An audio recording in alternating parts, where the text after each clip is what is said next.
आदिवासियों के ऊपर अत्याचार करते हैं, शेड्यूल कास्ट के ऊपर अत्याचार करते हैं, पिछड़े हुए जो गरीब लोग हैं उनके ऊपर अत्याचार करते हैं। क्या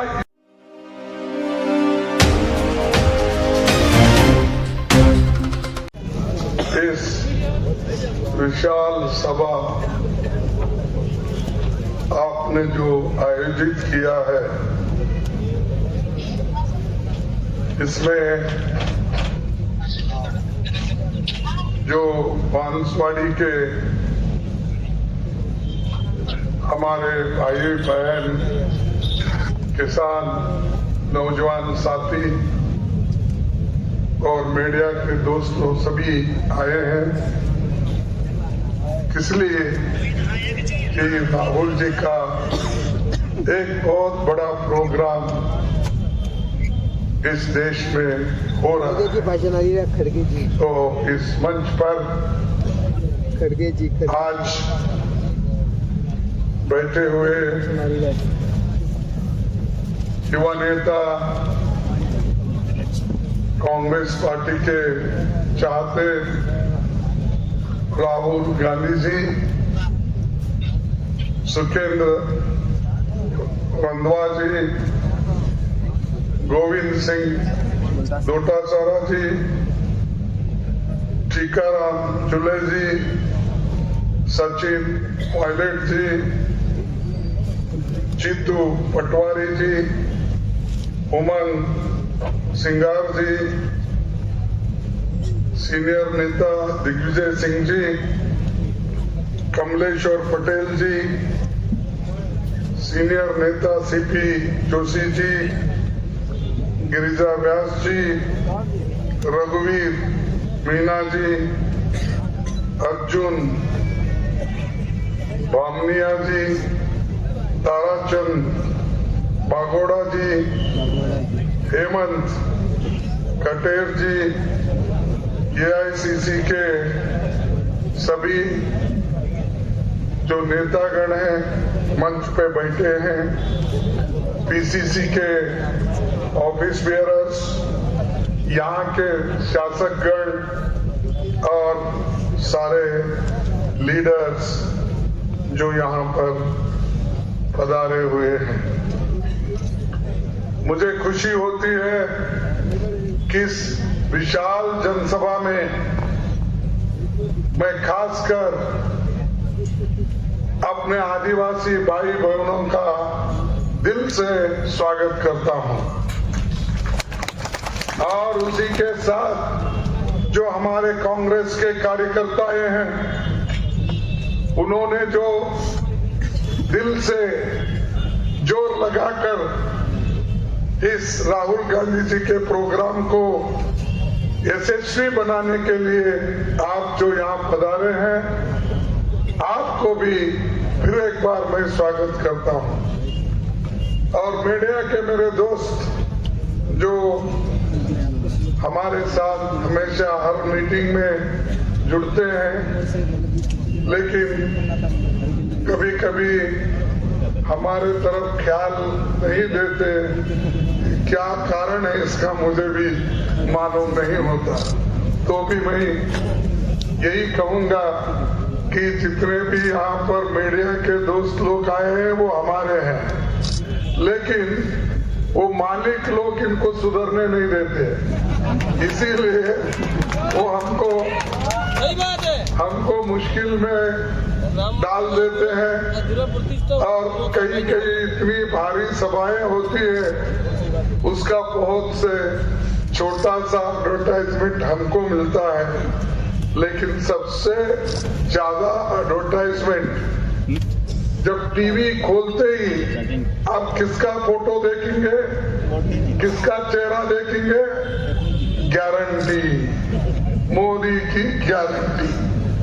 ऐसा स्विच ऑफ करो, स्विच ऑन करो, वही दिखेंगे। क्यों? कि पैसा बहुत है एडवर्टाइजमेंट के लिए, और वो लोग आज बहुत प्रचार कर ले रहे हैं। लेकिन भाइयों, जब कभी भी कांग्रेस पार्टी हुकूमत में आई है तब हमेशा गरीबों का ख्याल रख के काम करते हुए आई है। अब हमारे नेता इंदिरा गांधी जी से लेकर आप देखिए, उससे पहले तो पंडित जवाहरलाल नेहरू जी इस देश को बनाए, सबके लिए उन्होंने बाबा साहब अम्बेडकर के नेतृत्व में संविधान बनाया और आज उस संविधान से ही आप सब लोगों को जो सहूलत मिल रही है वो बाबा साहब अम्बेडकर और पंडित जवाहरलाल नेहरू जी के आशीर्वाद से मिली। और हमको ये कहते हैं कि गरीबों के लिए हम बहुत कुछ किए हैं। कांग्रेस ने क्या किया? सुबह शाम एक ही बात कहते हैं, वो परिवारवाद परिवारवाद। अरे भाई कितने बार बोलेंगे? एक बार, दो बार, तीन बार? सुबह से शाम तक हर मीटिंग में वही। अरे आप क्या काम किए वो बताओ। हम जो काम किए हैं, नेहरू जी क्या काम किए, क्या किए हैं, इंदिरा जी क्या किए हैं, लाल बहादुर शास्त्री जी क्या किए हैं, राजीव गांधी जी क्या किए, हम बोलते हैं। लेकिन तुम्हारा काम बोलिए, कहीं जाओ कुछ ना कुछ बोलकर वहां पर समाज को डिवाइड करना, समाज को अलग करना। और इन्हों जब निकल के आते हैं तो बीजेपी के एमएलए एमपी वो अत्याचार, आदिवासियों के ऊपर अत्याचार करते हैं, शेड्यूल कास्ट के ऊपर अत्याचार करते हैं, पिछड़े हुए जो गरीब लोग हैं उनके ऊपर अत्याचार करते हैं। क्या इसीलिए लोगों ने आपको इस देश के गद्दी पे बिठाया? खत्म हो जाएगी। आपको देश के लोगों की सुरक्षा करना है, वो छोड़ के बार बार छोटी मोटी चीजें लेकर आप टीका टिप्पणी करते फिरते हो। भाइयों और मैं आपसे कहना चाहता हूं, ये जो इस देश में हमने जो कार्यक्रम पहले भी बनाए थे, आज भी राहुल गांधी जी ने बहुत सी चीजें कांग्रेस पार्टी को अपने सलाह के रूप में उन्होंने दिया है। और लेकिन बीजेपी की सोच क्या है मैं बताता हूं। बीजेपी की सोच आप जरा ध्यान से सुनिए। आसाम का मुख्यमंत्री कहता है चंद जातियों की सेवा करना सूत्रों का कर्तव्य है। आप सब सूत्रों में आते हैं और बहुत से लोग यहाँ मंच पर बैठे हुए वो भी सूत्रों में आते हैं। और उसका कहना, एक मुख्यमंत्री का कहना, ये बीजेपी के मुख्यमंत्री का कहना है कि चंद जातियों की सेवा करना सूत्रों का कर्तव्य है। अरे भाई, हम अगर सेवा करते हैं तो आप सिर्फ क्या मेवा खाने के लिए बैठे हैं? आप देश के लिए क्या कर रहे हैं? ये लोग तो श्रमिक हैं, शूद्र वर्ग पूरा श्रमिक है, लेकिन आप बैठे जगह खाते बैठे हो। राम नाम जपना, पराया माल अपना। राम नाम जपना, पराया माल अपना। और पूरे एयरपोर्ट, पोर्ट, ये सरकारी आपका माल है, आपका है, ये सब दूसरे अमीर लोगों को बेच रहे हैं। इसीलिए हमको ध्यान में रखना चाहिए, इस देश में संविधान बचेगा, लोकतंत्र बचेगा तो ही आप लोग बच सकते हैं, नहीं तो फिर से हम लोग आदिवासी बनकर जंगलों में रहेंगे, पढ़ेंगे नहीं, लिखेंगे नहीं, ऑफिसर बनेंगे नहीं, पैसा कमाएंगे नहीं। और जो शेड्यूल कास्ट के लोग हैं, सूत्र के नाते हर गांव में खेती में काम करते रहेंगे, महिला उठाते रहेंगे, चाहते हैं आप देश में? और मोदी जी इनके बारे में कभी कुछ नहीं बोला। अभी मेरे दोस्त कुछ भाषण करते वक्त कहे, अरे भाई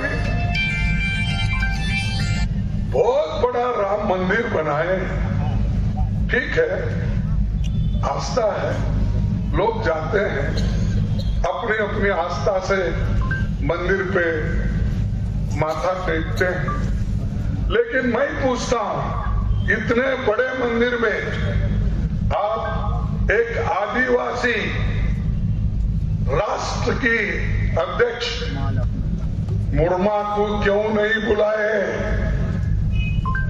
मैं पूछता हूं। बड़े तो बोले कांग्रेस वाले बाइकआउट किए, वो करे ये करे, ऐसा हवा फैलाते हो, लेकिन मुर्मा इस देश की राष्ट्र यानी हमारी प्रेसिडेंट है, अध्यक्ष है, राष्ट्रपति है, तो उस राष्ट्रपति का अपमान आपने किया। जब हमारा पार्लियामेंट का उद्घाटन हुआ, क्या आप मुर्मा जी को बुलाया? क्योंकि वो अपवित्र होता है। अगर मंदिर के पूजा के लिए बुलाएंगे वो अपवित्र होता है, अगर पार्लियामेंट को बुलाएंगे वो अपवित्र होता है। ये तुम्हारी सोच है। इससे पहले जो पार्लियामेंट की बुनियाद डाली, कौन थे उस वक्त राष्ट्रपति जी? रामनाथ कोविंद जी। कौन थे वो रामनाथ कोविंद जी? कौन थे? बताओ मेरे को। वो एक शेड्यूल कास्ट का नेता था, उसको भी उसमें उन्होंने